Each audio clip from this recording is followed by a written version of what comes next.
Bom, pessoal, aí está a resolução do exemplo 2, né, do exercício 2 que eu passei para vocês na última aula, na aula 3, e de elemento de máquinas 12. Aqui tem toda a resolução e eu vou dar umas comentadas básicas, tá certo? A primeira coisa é que os dados estão na aula. Não é que estão na aula, estão no exercício que eu passei durante a aula. Outros dados eu completei, que foram necessários, né, para poder fazer o exercício. E agora eu estou comentando a resolução para vocês. Então fiquem atentos que muitos dados eu já peguei denunciado, tá? O que eu calculei eu coloquei aí, ok? E muitas vezes eu não explicito a transformação de polegada para milímetro e vice-versa, tá certo? É isso daí. Engrenagem cilíndrica de dentes retos. Foram dados o, o número de dentes das quatro engrenagens, tá? Então eu vou só revisar aqui, ó. O peão 2, 14 dentes. A engrenagem coroa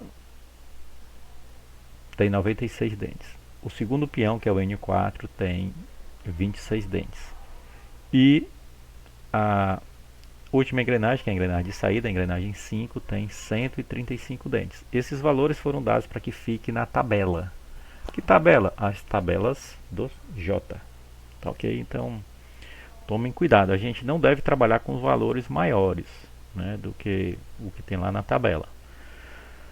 E a pergunta é essa, né, professor, fazer exercício para quê? Na verdade, eu quero saber qual é a engrenagem mais solicitada. Veja que mais solicitada não é qual é a que tem a maior, qual é a que tem a maior tensão de flexão ou qual é a que tem a maior tensão de submetida à fadiga superficial, tensão superficial de fadiga. Então, não é isto, é aquela que apresenta o menor coeficiente de segurança.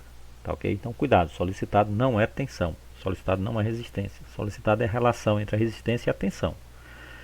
No caso da flexão, é só essa divisão, e no caso da fadiga superficial, é o quadrado desta relação. Então vamos lá, eu começo fazendo aqui o cálculo do J3. Vamos lá, rapaz.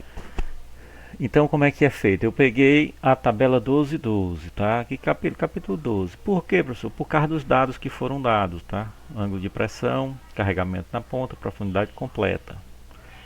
Então, você pega esses valores e faz essa interpolação. Isso aqui eu vou pedir, né, durante os meus exercícios, durante a resolução das questões da prova. Então, você monta e já dá o resultado. Isso aí é bem tranquilo, tá ok? Professor, dá exatamente isso aqui? Não, dá um valor, sei os resultados da máquina de calcular em 4 casas decimais. Então, basicamente, é assim que dá para calcular. Calculei o valor de J3. Ah, e o J2 foi dado enunciado. E o J4 você tira direto da tabela. E o J5 direto da tabela, tá? Sem interpolação. Tranquilo. Toda a coluna tem o mesmo valor, então vocês tiram facilmente.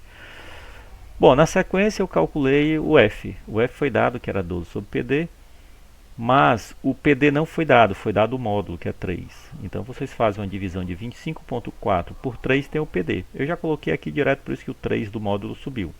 Então dá 1,41 polegadas ou 36 milímetros. Tá? Com isso você vai lá naquela tabela, que eu não sei decorado, e já vê que o KM é 1,6 dúzia. Por quê? Porque o F deu menor do que 12. Seguindo. Então, a potência está bem aqui. 2 HP foi dado, então a gente transforma para watt. Como, professor? Página 24 do livro. Calculei o diâmetro do peão 2, que nada mais é do que o módulo vezes o número de dentes. Aí aqui eu coloquei 3 vezes 14 dá 42 e os outros já fiz direto. Tá? 288, 74, tá todos os valores aqui. Calculei as rotações de cada um. Por quê? Porque eu vou precisar para calcular a velocidade linear para poder calcular o KV. Então aqui está a rotação do peão, aqui está a rotação da primeira coroa, aqui está a velocidade dos dentes, na velocidade linear dos dentes, 1,9792, são iguais, né, dos dois dentes, do peão e da coroa.